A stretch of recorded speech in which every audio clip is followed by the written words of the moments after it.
A bit of background. Brooklyn for Peace has been working in Brooklyn since 1984. We are a democratically functioning, nonpartisan group. We are committed to eliminating war and the social injustices that are its causes.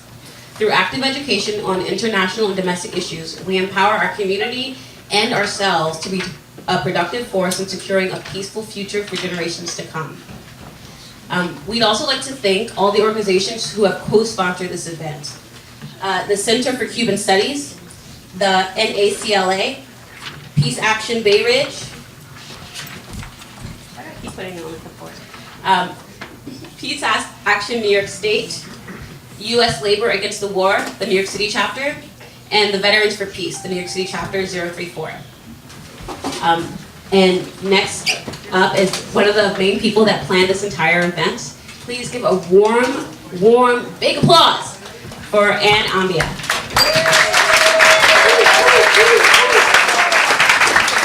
Visit was in 2014 as a member of the National Lawyers Guild,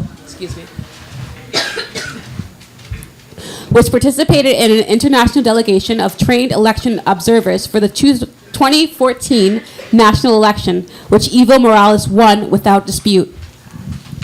Anne wrote a short article on the coup in Bolivia in November, which can be found on the Brooklyn for Peace website. That's brooklynforpeace.org.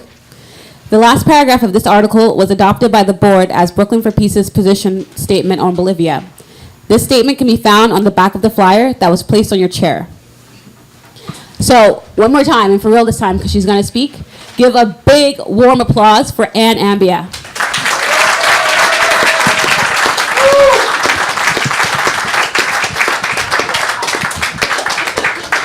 Thanks.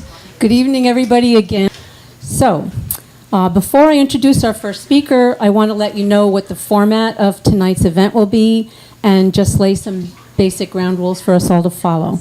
With that in mind, I'd like to ask, how many people here are Bolivian and or have family and friends living in Bolivia?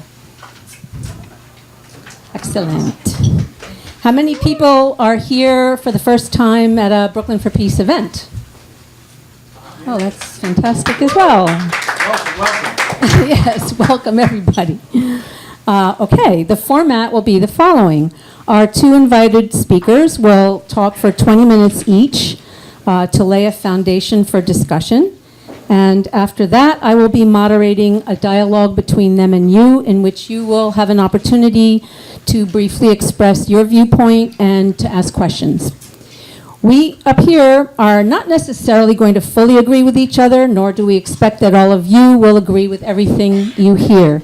However, we do expect this event to be a safe space in which we maintain a conversational and respectful tone, and we ask everyone to be mindful of the fact that some of us in this room are personally affected by what is going on in Bolivia.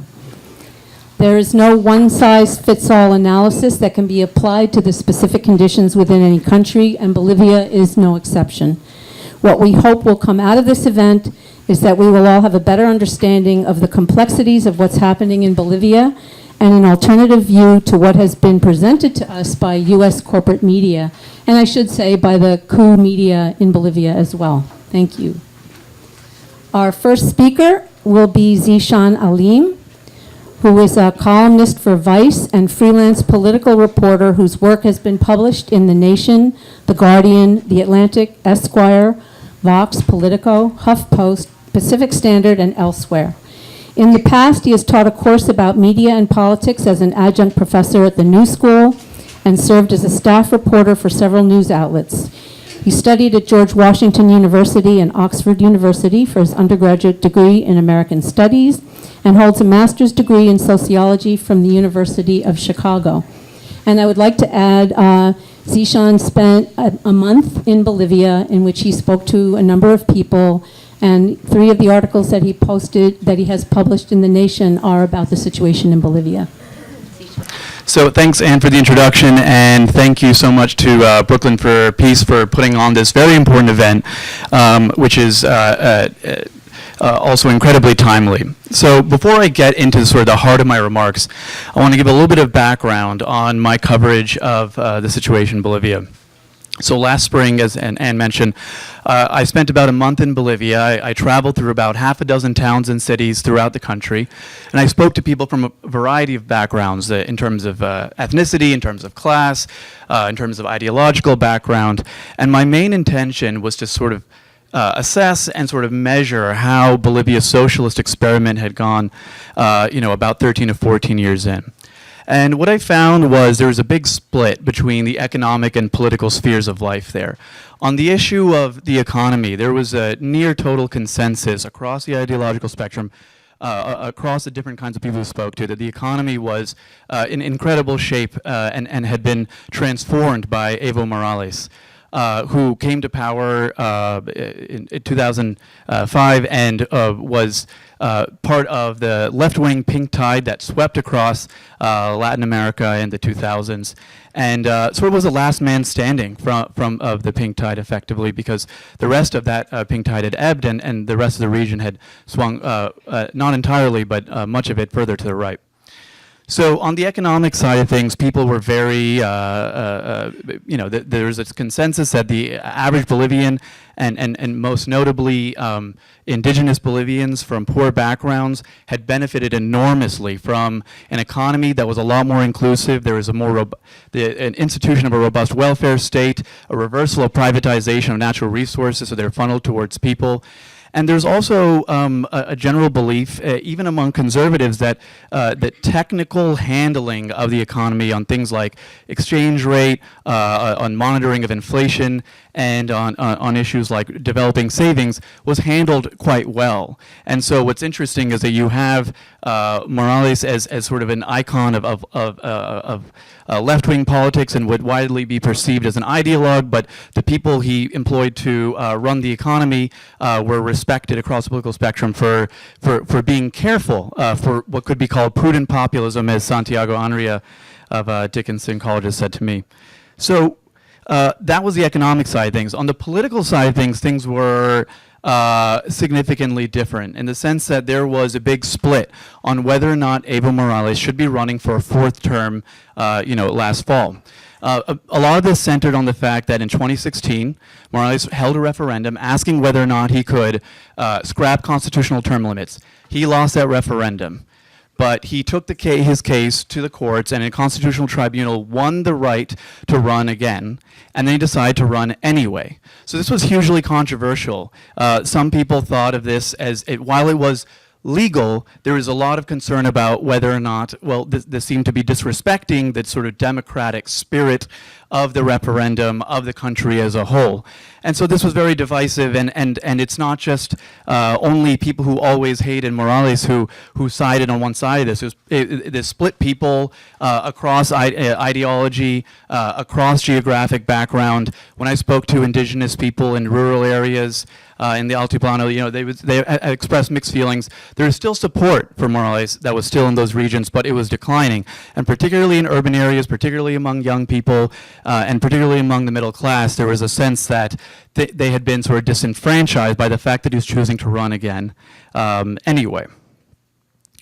So I basically emphasize this because I want to say that heading into the elections, the situation in Bolivia was very complicated, and the events that transpired last fall in October, November themselves are also tremendously complex. So I want to encourage those of us in the US to really try to embrace that complexity when thinking about the situation and how to help, and to avoid the temptation to succumb to reductive or simplistic views of the situation. There is a temptation to just look at everything as an extension of Cold War politics, for example, or look at everyone as a piece in the balance of forces between the left and the right in the international arena. But that can be in some ways regressive, because it might involve actually eclipsing the way that people on the ground think about things themselves. So I encourage people to think about what's going on in Bolivia and understand it on its own terms and paying attention to what citizens are saying. So broadly speaking, I want to touch, we're going to get more into the details over the course of the conversation. Pamela's going to, I'm sure, say lots of great stuff, but right for now, I just want to focus, broadly speaking, on why I think we should interpret what happened as a coup, and why it's also more complicated than just a coup, and it's bigger than a coup, and what the implications of that are for people on the left in the US. So regarding the point of why this should be understood as a coup, there were, of course, I'm sure many of you are familiar with this sort of basic chronology of what happened, between the election on October 20th and Evo Morales' ouster on November 10th. So I'm not going to get into the details of that. So I'm going to point out key features as we go along, and I assume that there's already, lots of. We'll get into the details later, or you've done your own background research, but. After weeks of massive protests and national unrest, I think one of the key things that really definitively means that we should understand this as a coup is the military intervention. Specifically, the idea that the head of the armed forces, quote unquote, suggested that Morales step down. I think this set in motion what would be a non-democratic and unconstitutional transfer of power. The notion that it was a suggestion, I think, is a little bit absurd, because if you have the disposal, you have, all of the armed forces at your disposal, it's not really a suggestion. Another way of thinking about it is if someone points a gun at your head and they politely tell you do something, is it really a suggestion? Can you be said to have free will? So I would say no. Another issue which raises the question of unconstitutional and non-democratic transfer of power are the attacks on high-level members of the MAS in the days leading up to and the final day when Morales resigned. Specifically, most notably, you had attacks on the houses and family members of, the president of the Senate and the president of the Chamber of Deputies, the number 3 and the number 4, in line to the presidency after Morales and the vice president. And those resignations came under duress. It's unclear whether or not, if you take the variable of the attacks away, it's possible they resigned because they thought, okay, well, it's all over for Mas, we need to leave. But because there were attacks on their houses, that complicates the analysis, and we can't say that they had free will when they left because they were fearing for their lives. Another issue is the fact that there have been audio recordings leaked by the MAS to Airball and other media outlets that indicate that ex-military and opposition politicians in Bolivia were discussing a range of tactics to overthrow Morales' government before it happened. I've spoken to a number of experts on this, and the recordings are considered legit. I've not heard anyone sort of dispute whether the authenticity of these things. The debate that's going on right now among the scholars that I've spoken to, and I haven't spoken to Pamela, but I'm sure she has many wise things to say about this, is that there's a debate about how definitively, what this really means for how we understand what degree of planning was going on. And there's a range of opinions on that. It's also worth pointing out there's signs of foreign meddling. So the Inter-America Commission on Human Rights has documented the creation of nearly 70,000 fake Twitter accounts in the run-up to and after the coup. We don't know yet about all the origins of these accounts, but they obviously suggest some sort of shady action, and it could potentially be a sign of foreign meddling. The other thing is there's been now reports of the National Endowment for Democracy funneling over $1 million to opposition groups and potentially opposition parties in Bolivia over the course of 4 years. So obviously there is, for those who don't know, the National Endowment for Democracy, it's a Washington-based NGO. It's partially funded or largely funded by Congress. So, that is definitely, going to reflect Washington's political or geopolitical interest in the region. And then lastly, I point out that the OAS, the Organization of American States, played a major role in destabilizing the Morales government. In particular, the timing of its documents and some of the claims that it made range from either questionable to outright indefensible. The consensus among experts I've spoken to is that there were irregularities in the election, and extensive irregularities, but there is not a consensus on whether or not those irregularities constitute fraud and whether or not those irregularities would actually have tipped the election in favor of Morales, and which is to say, it's not clear that they had a definitive effect on the outcome. And we can probably discuss more, and Pamela will probably weigh in on what she thinks about the issue of fraud, but that's a debate among political scientists I've spoken to. There does seem to be pretty legit indication of at least small-scale fraudulent action, but not widespread necessarily, and not at the national level. So it's clear that there is a complete disruption of the democratic process. What's less clear is the exact nature of the coup. Was there one leader or cadre that was orchestrating all of this? The experts that I speak to say there isn't conclusive evidence of that. Instead, there seems to be the possibility of a range of different actors who exploited a very fluid situation and acted somewhat spontaneously, and also activated forces that they were planning beforehand as well. So to get at the sort of messiness of this, I'll give you a few examples. For example, the attacks on the Mas officials. When I spoke to Catherine Lederber of the Andean Information Network, who's very well connected and has her finger on the pulse of all this stuff, she told me that she didn't think that all the attacks that were happening on Mas officials were necessarily coordinated. She thinks the release of information specifically about the addresses of Mas officials may have been sent down in a coordinated way, but she said she didn't think all the attacks were coordinated. Jorge Durpic mentioned at the University of Georgia, has pointed out that some of the attacks on the Mas officials some of them seem to be targeted and probably, may have come from right-wing forces, but specifically pointed out that some of them seem to be spontaneous mobs in response to, or meant to be retribution for attacks from Mas activists, particularly in Potosi. And then I'd also point out the fact that there isn't total unity on the right in Bolivia. For instance, Luis Camacho, who's a right-wing demagogue who had a meteoric rise in the run-up to the coup, is running, now is set to run for president against Janine Áñez, who's an interim president of Bolivia currently, and they would be obviously vying for right-wing votes. So I'll try to go quickly through the fact that the role of the U.S. seems to be unclear. Covert operations by the CIA, when I pose this question to experts, and I've spoken to about a dozen experts over the course of my reporting and in the run-up to our event here, obviously by definition a lot of it is unknowable. So we don't necessarily know what's going on covertly, again, by definition, and that's the sort of stuff that'll come out over the course of months, years, maybe decades. We do know that obviously the Trump administration being in Washington emboldens right-wing elements across the world, and that certainly should be the case for Bolivia. We also know about the National Endowment for Democracy funding I mentioned earlier, but it's worth noting that the funds that we know of right now are relatively modest. And then the recordings involving ex-military people and opposition politicians, according to all the experts that I spoke to, said do not provide definitive proof of coordination with the U.S. There is mention of talk with Marco Rubio, Ted Cruz, and other U.S. politicians, but there isn't any sort of indication or definitive proof that there was actual coordination on the ground. Those are different things. It's a different burden of proof. So if there isn't yet evidence of a cleanly coordinated plan, again, it is possible, but there's not yet evidence based on this.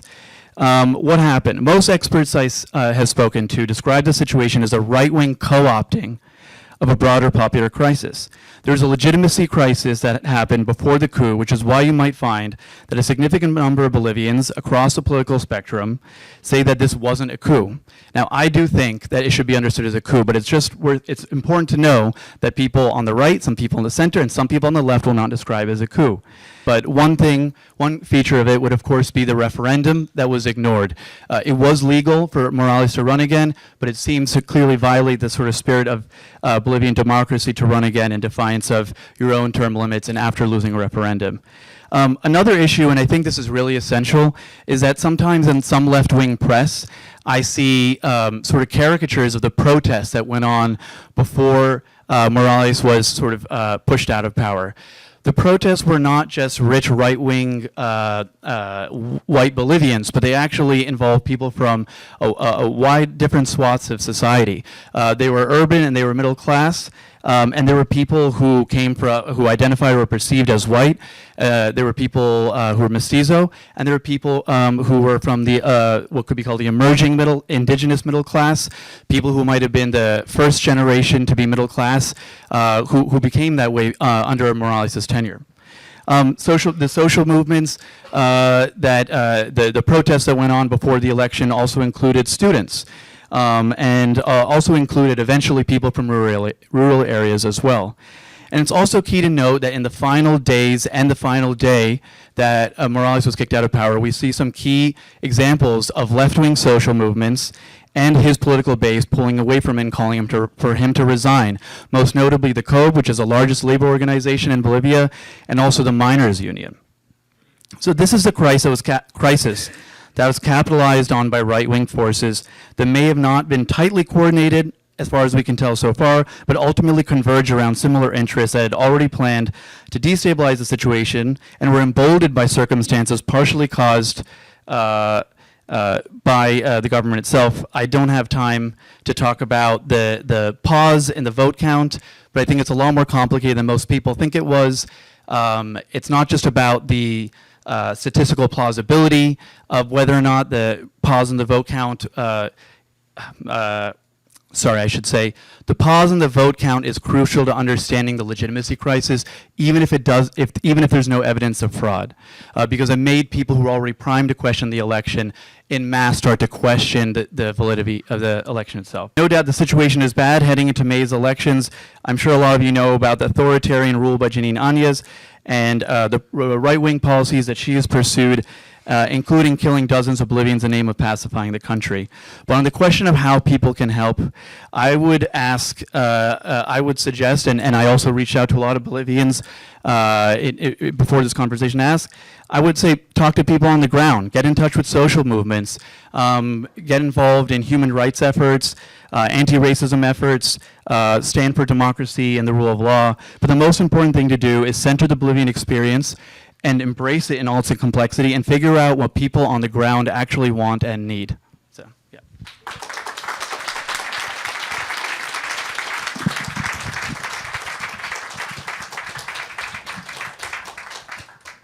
Thank you, Zishan. Our next speaker is Pamela Kaya, an anthropologist from Bolivia who is engaged with issues of gender, race, class, and state formation in Latin America.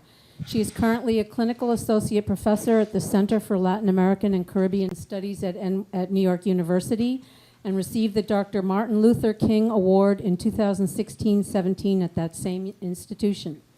She co-founded the Observatory on Racism in Bolivia, 2007-17, and the Red de Acción y Investigación Antirracista en las Américas, 2010 to present, an initiative launched by the Universidad de la Cordillera and the Teresa Lozano Long Institute of Latin American Studies, University of Texas.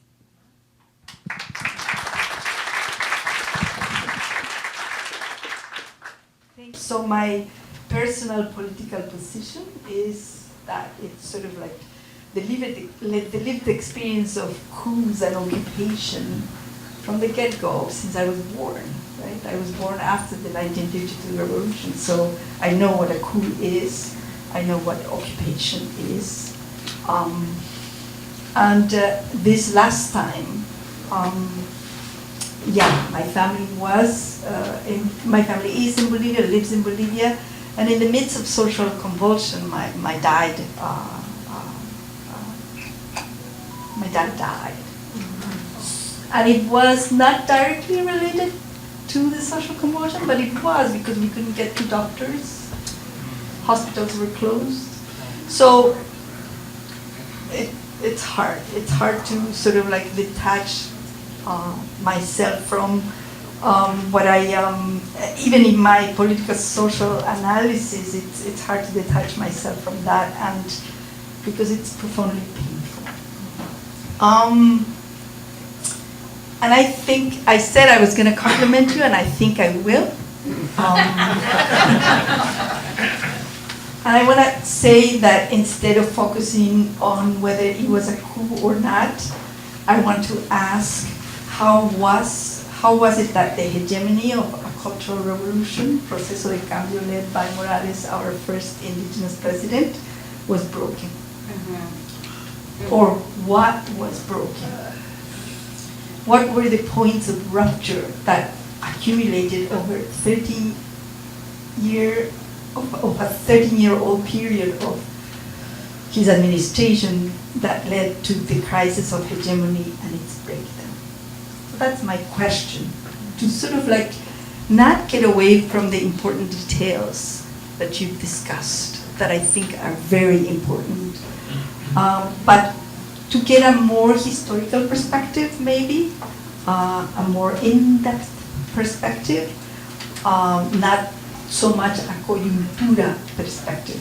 How do you say that in English? Conjunctural perspective, which is important too, because you have to sort of analyze what happens conjuncturally, or whatever the word is. So when I asked that main question about the crisis of hegemony, could we talk then about continuities? Where the proceso de cambio turned into something else, where and when? And even before the October elections in 2019, actually started in 2010 when Morales allied with the agro-industry based on the Eastern Lowlands, when the now hated Unión Juvenil Cruceñista was incorporated into the mass youth structure, to the surprise of mass youth organizations that weeks before when this happened were in frontal confrontation. Right? So I'm going back almost to the beginning. The position that argued that there was a coup erases this history of points of rupture between the state and the social groups and organizations that supported the Evo Morales government at the beginning of his administration, such as the youth organizations and other like the ones that had conformed the Pacto de Unidad, CONAMAC, SIDO, CESUTCB, Pacto Linas. A major point of rupture between the state and social organizations occurred in Chamarina, where a big highway was going to construct and destroy indigenous communities in the eastern lowlands of the country, the Tignes Highway. And another major point of rupture occurred between that Pacto de Unidad that supported Evo Morales and CONAMAC and SIDO were the ones that split, and two SIDOs and two CONAMACs, one official, one grassroots was formed. The divide and conquer strategies in El Alto neighborhood organizations. So these points of rupture between organizations and the state over its intensified extractive agenda in detriment of the constitutionalized principle of what we did, sort of was the reality of that period since 2010. I followed those processes of rupture through the knowledge construction and political action of indigenous women in CONAMAC and CERAMIR, SIDO, and newer organizations like the Contiocap. These women, indigenous women, came all the way to New York City, to NYU, and to the UN to denounce two things. Free prior consultation was not being implemented, and their cuerpos territorios, their body territories, were going to get affected. The social fabric and organizations, their organizations were being menaced by the violence of the extractive agenda represented by the agro-industrial empresarial interests that were regionally based and responded to the energy needs of Brazil and Argentina, but here it was in place. The other thing that they talked about when they were at NYU were that they were protesting and denouncing a repressive strategy, a specific criminalizing law of social organizations, right? So the rights frame of the Bolivian state was already being hollowed out in terms of indigenous territorial rights, Mother Earth rights, and human rights before this now called coup, right? So that's sort of like my point in those terms. I won't go into the details of how univocality and personalism and therefore macho populism were created through the anti-racist unit and the Vice Ministry of Decolonization, which is something that me and the group that formed the Observatorio Racismo really followed up. I'm not going to get into that. But in the state, within the functioning of the state, this is what happened. Sort of like univocality to defend the status quo that in the end served the purpose of making Evo Morales ready for elections. They said that it would be racism, they used the anti-racist law, it would be racism not to let him run as a president for the fourth time. So they instrumentalized the law in that sense. So the referendum and the no vote for the re-election of Morales and Garcia Linera, and plus the electoral fraud of October 19th, constitute two more moments of rupture when citizens finally break the hegemony achieved by the Cultural Revolution. And this was then a major point of rupture that created the crisis of the state that in which we are right now. The position that argues that there was a coup also overshadowed first and then erased the plurality of positions and critical practice of individuals and groups organized in their neighborhoods, rehearsing autonomy and denouncing fraud and the lack of respect towards what had been stated through the 2016 referendum that voted no to the re-election, which coincides with your explorations and interviews. It also overshadowed the experience of independent organizing and resistance among youth and middle classes who were not necessarily part of the right, and who had to defend their households, neighborhoods vis-a-vis the avalanche of pro-mass provocateurs and opposition irregular grupos de choque. So both sides had groups that were doing the choque, right? So it is hard for me to talk about the polarized violence that have led to the installation of an ultra-right evangelist interim government in Bolivia. I'm really affected by that. Nobody wanted that. The question that comes up involved the role of the military and police forces, the role of irregular groups, and the consolidation of a narrative that, in the name of pacification, has turned us Bolivians into seditious and terrorists, till proven innocent, and not the other way around, right?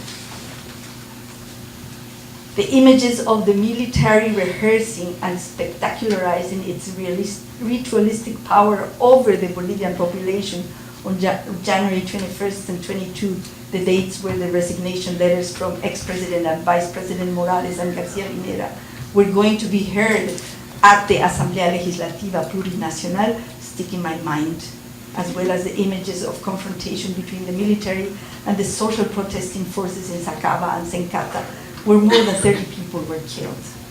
The country seems very much militarized, and the military is in emergency mode, given the outfits they purposely wear to state rituals where the president showcases their support. The president, Áñez, right?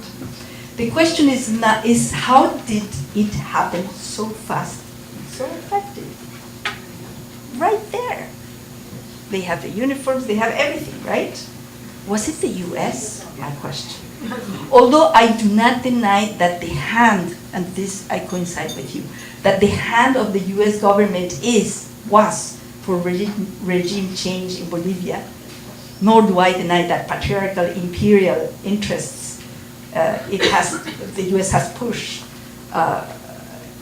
The US has in pushing Chinese and Russian capital away from Bolivia and Latin America in general is there. The US does not seem to have moved. No, the US does seem to have moved only a few strings. Those were enough, however, right? So the hand of the US is there. Few strings, yes, but it was there, and those were enough. Here we can speak, sorry, 5 minutes. Here we can speak of continuities in the continuation of a repressive state apparatus and the extractivist economic political agenda. And maybe we could say about in terms of the continuation of racism, but I'll get into that later. So, does everybody speak Spanish here or not? So I'm going to cite Jorge Derpik. You also cited him. In a recent article, he says that the repressive apparatus that the Áñez government is using now against the population and against those seditious and terrorists of the mass party was created by Morales himself in his 13 years of power over Bolivians. The structure of political persecution and silencing of dissident voices that the mass constructed and displayed during its time in power and over the left, the international left, I'm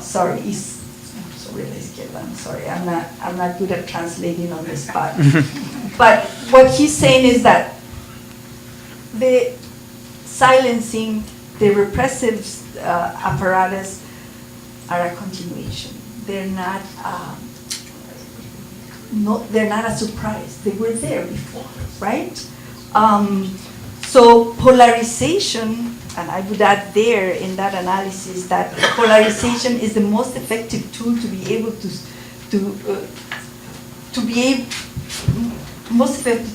not be able to simulate small alliances, repositionings, everyday forms of resistance, and generation of organizational knowledge, pedagogies and politics of dissidence.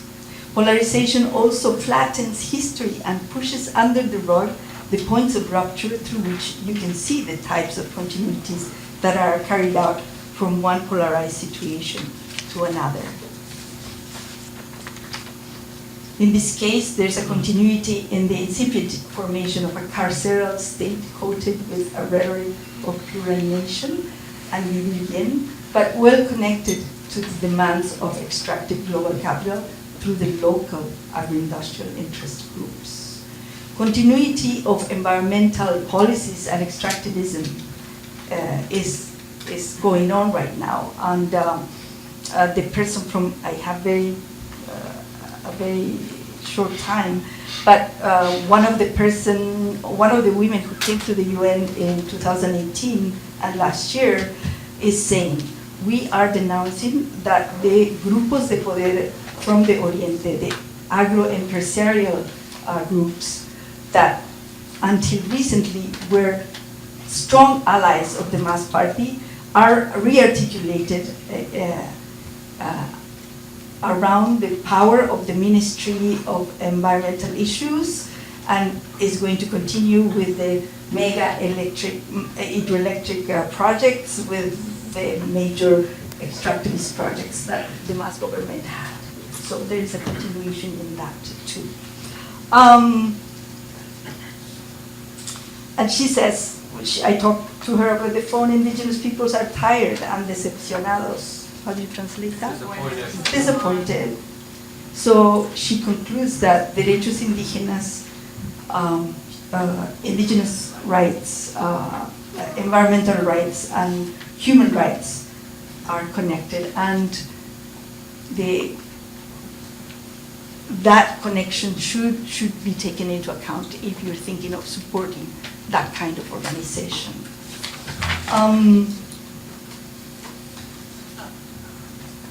I think I'm going to leave it there, except that I really want to mention Eva Copa. Eva Copa is the mass representative of and president of the Senate now. She represents a more how would you say? A more reconciliatory side in that party, and she has been a wonderful force of democratization within the mass, which has now also fragmented. And we're witnessing that fragmentation, and we're witnessing that that is happening. But anyway, that's my take on it.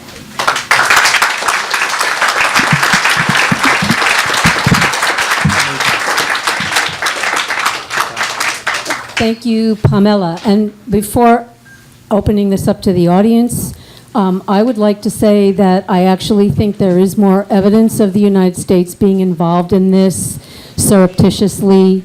For one thing, Zishan mentioned the National Endowment of Democracy, and there, according to analyst Eva Gollinger, this organization funded the Santa Cruz Civic Committee and its youth union, which are the fascists that from the Santa Cruz area that Camacho is from for many years.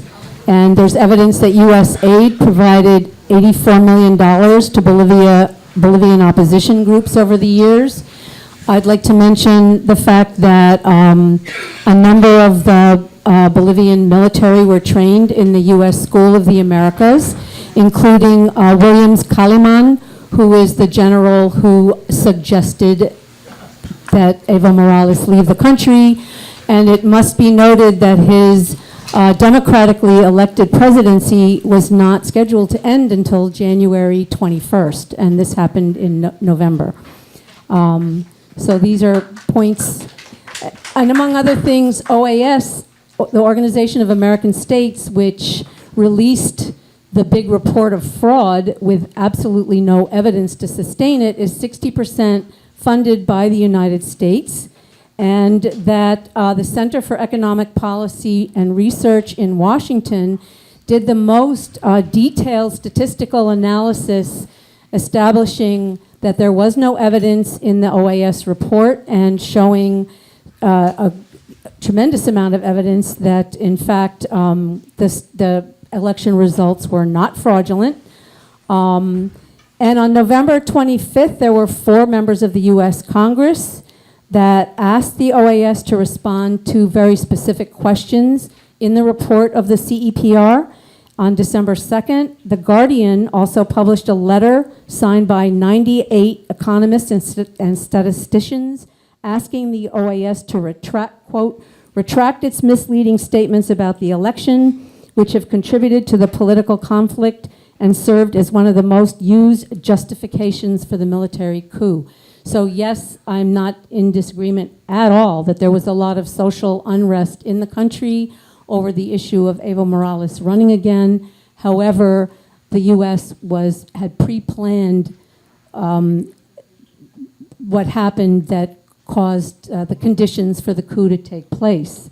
And in fact, there is now recently an article, if I can find it in and among all my papers piled up here, that U.S. aid recently, this is a January article, yes, right here, January 10th, U.S. aid arrived in Bolivia to monitor the elections, which is of particular concern to what is coming up in May. And I would like to say that as a person who was part of a delegation monitoring the elections, here's my hat and my badge, in 2014, that I left that process thinking the U.S. had a lot to learn about how to run elections. I would just like to mention a couple of points. The ballots, all paper, are color-coded by party with photographs of the presidential candidates and an area within which you can make a mark indicating your intention to vote for that candidate. The election process is completely open. There's boxes. There are many people with fingerprints. The counting process is an open process in the rooms where you can actually, anybody, and we did, all of us, as part of the international delegation, went from polling site to polling site, not just monitoring how the elections themselves were run, but watching the process of counting the votes afterwards. And each and every ballot is held up, indication if it's a mark of intention, marked in several places, and it's all tallied and signed and it's just an incredible process. There's there's no work on the day of the elections. There are no cars on the streets. It's a complete process. And if you don't vote, unless you can establish a very good reason for not voting, you have to pay a fine. So the voter turnout is very high. So I just want to make those observations before we move on to asking you all for input on this subject, which I'm happy to do right now. Yes. Very high GDP. GDP is higher than Costa Rica. The literacy rate is quite high. It seems like it's a fairly prosperous country. The largest percentage of the labor force is in the services industry. It's not just agricultural. The question I have is, what is the political conflict? These are not illiterate people. And if there's a conflict on this scale, then there's got to be huge divisions among this population. Where do those divisions come from? I mean, that's a huge question. I guess one way I would approach it is to say that there is, the sort of political energy that brought Morales into power is kind of fueled by a big question of who should be included in the economy and who should be included in society. And when he took power, it was very much a reversal of a kind of neoliberal state of affairs that enriched a very small portion of the population, primarily of European descent, and sort of shattered that in a number of ways. And one sort of through line in all of this throughout his presidency and now is a question of who should money go to from the economy. There's big battles over, for instance, whether or not revenue that comes from the tremendous natural resources that Bolivia has, most notably natural gas, but lots of sort of minerals as well. Where should the money that comes from those, who should it go to? Who deserves it? And Bolivia has hundreds of years of experiencing the money derived from those resources going to a very small percentage of the population, and Morales kind of like burst that. And under Morales's tenure, the Gini index actually inequality reduced by 19%, which is pretty remarkable.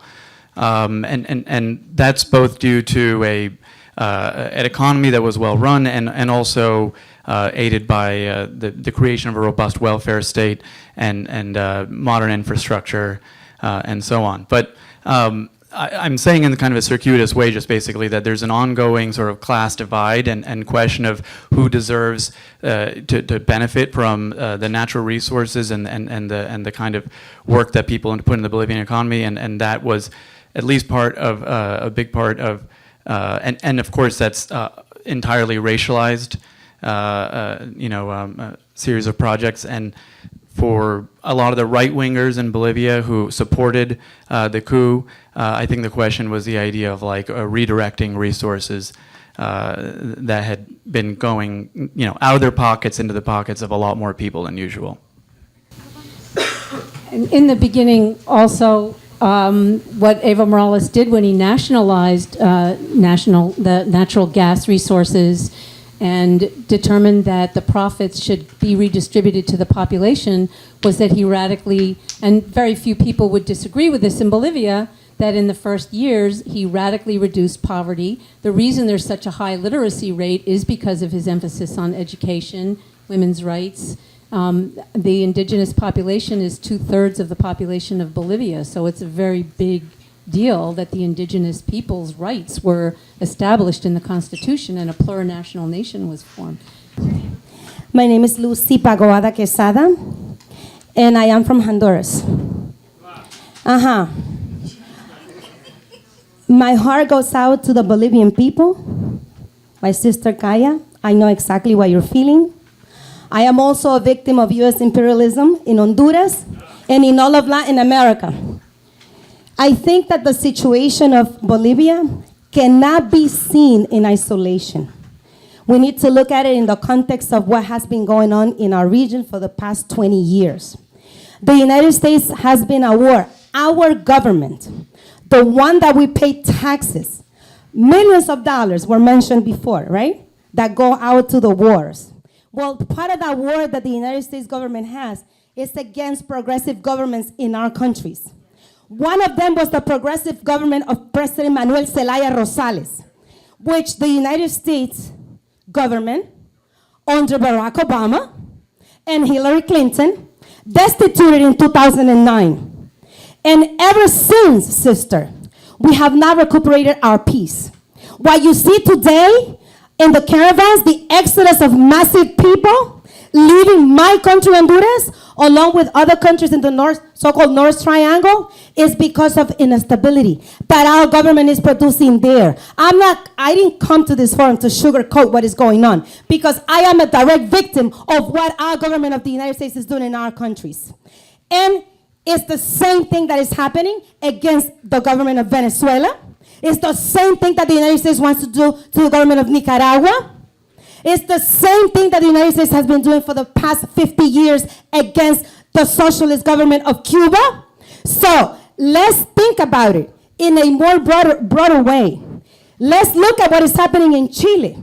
The uprisings against neoliberalism. That's the war of the people against the system that has been imposed onto us that hasn't worked out, and that is kicking our people out, destituting them, just having them leave our countries because there's nothing there for the great majorities. What is there now is for the people like Áñez. First of all, Áñez is not a president. She is a self-proclaimed peliteñida. Nobody elected her. The people of Bolivia did not elect her. So she's not a president. Let's not call her a president because she's not. So that's the first thing, right? And then after that, we're going to talk about President Evo Morales. I'm not going to take too long, but what I'm trying to say is that we need to look at this in a larger context. What we have is a war against the people of Latin America because of U.S. imperialism, because of U.S. capitalism, because of U.S. failed neoliberalism. This is why the people of Chile are on the streets. This is why the youth of Chile, this is why the people of Ecuador are rising, because of what's happening. So let's be honest with ourselves, and let's look at our government is doing with our tax money. When the coup happened in Honduras, I will go there, and on the streets, the tear gas that was thrown at our people said made in the U.S., right? With my tax money. I'm a teacher here for more than 20 years in this country. I pay a lot of taxes. And to know where my tax money is going to kill my people, let's be honest. Áñez is not there to protect the rights of the Bolivian people. She's there to protect the rights of imperialists and the bourgeoisie like her, who thinks she's a bourgeoisie. But really, honestly, her hair, that's indigenous hair. And she should be ashamed of herself for dyeing her hair blonde. She should be ashamed of herself. She needs to be proud like me and like my sister here with African hair, indigenous hair. That's beautiful hair, not dye hair. So thank you very much for the opportunity, and long live the people of Latin America who resist against U.S. imperialism, against U.S. capitalism, and against U.S. neoliberalism. Thank you very much. I think the one thing that is striking to me and that I've thought about is the extraordinary precarity and tentativeness of racial progress that has been made in Bolivia, and the fact that so many people I spoke to in Bolivia will talk about how their lives were transformed by him taking power. I'm Marcelo. I live in the United States since the 2000s. And, I saw many coups in Bolivia.